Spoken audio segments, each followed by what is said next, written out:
The sirens were still echoing in Grace Turner's ears when she realized she hadn't taken a full breath in nearly 10 minutes.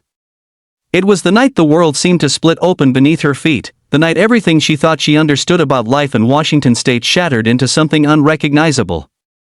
Rain hammered the rooftop of her old sedan as she sat frozen at the edge of the parking lot, watching the paramedics wheel her father into the ambulance.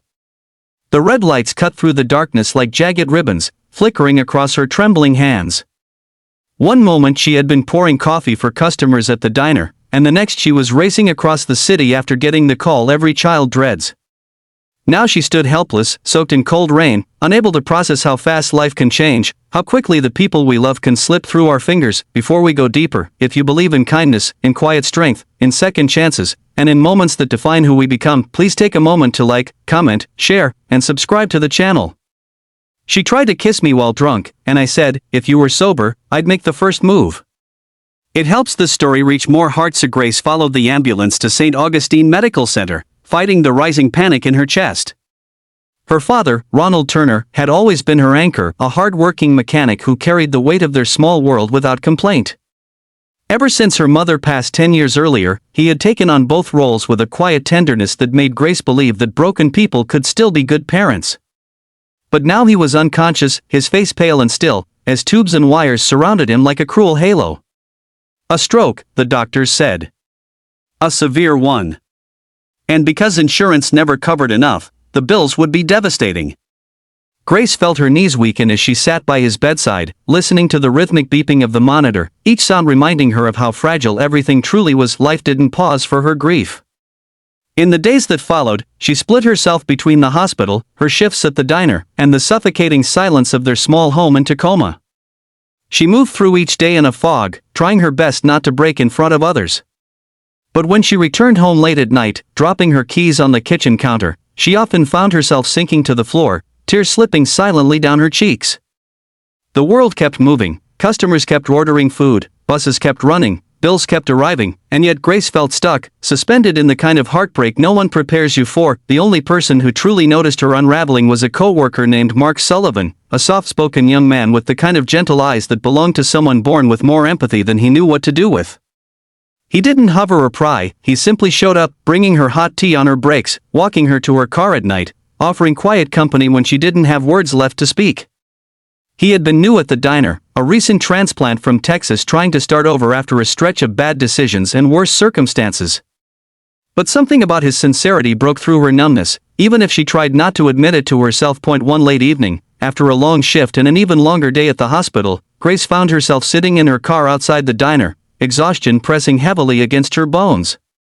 She hadn't eaten all day, she hadn't slept well in weeks, and she felt dangerously close to collapsing.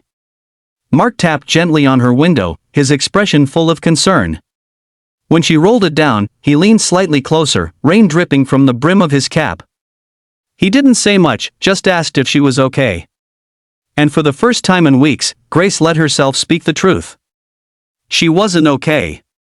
She was terrified. She felt alone. She didn't know how much longer she could hold everything together. Mark didn't try to fix anything. He didn't offer empty promises or dramatic gestures. He simply opened the passenger door and sat beside her for nearly an hour, letting her cry, letting her breathe, letting her be broken without judgment. In a world that demanded strength from her every second of every day, that compassion felt like a lifeline, but even glimmers of hope struggled to survive under the weight of reality. The medical bills kept climbing. Her father's condition remained uncertain. And Grace found herself reaching a breaking point she never saw coming. One night, overwhelmed by fear and loneliness, she went out with a few co-workers who insisted she needed a small escape. She hadn't touched alcohol in years, but that night she did, too much, too fast, chasing numbness like it was the only thing she had left. The world blurred, the music grew louder, and she felt her emotions spill out in ways she couldn't control. When Mark offered to drive her home, she didn't hesitate. She trusted him. And somewhere between the spinning lights and the soft hum of his voice as he told her she'd be okay, she leaned toward him, not because she loved him, not because she wanted him, but because she was drunk, hurting, and desperate for something to quiet the ache inside her. She tried to kiss him, but instead of taking advantage of the moment, instead of accepting something she'd regret the next morning, Mark gently held her shoulder and whispered the words she would remember for the rest of her life, "If you were sober, I'd make the first move." It was the kind of respect she had never expected from anyone.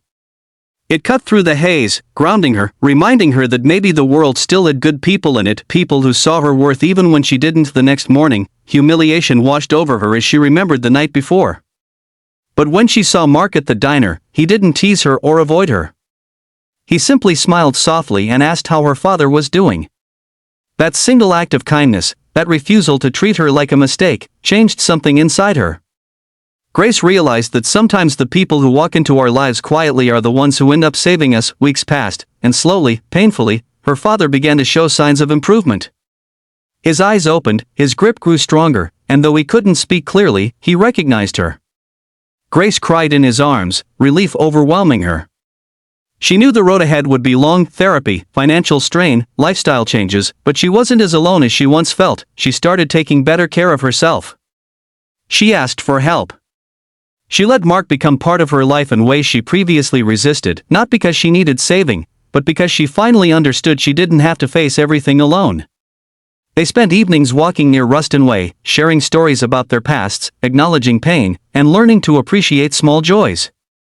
Mark eventually did make the first move, but only after Grace was steady, sober, and ready, and when he kissed her, it felt like a promise rather than a distraction from pain. Her father, surprisingly perceptive despite his slow recovery, noticed the warmth between them.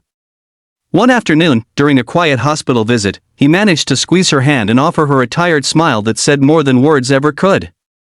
He saw that Grace hadn't just survived the hardest chapter of her life, she had grown through it. As time passed, Grace learned to rebuild. She worked extra hours, joined community assistance programs, and accepted the support offered to her instead of pushing it away. She discovered strength she didn't know she had, and she found love in a place she never expected, not the dramatic, sweeping kind, but the patient, steady kind that grows in small moments. And eventually, she realized something deeply profound: sometimes the greatest turning points in life are hidden inside our hardest battles. Sometimes the people we lose or almost lose push us toward the ones we're meant to meet.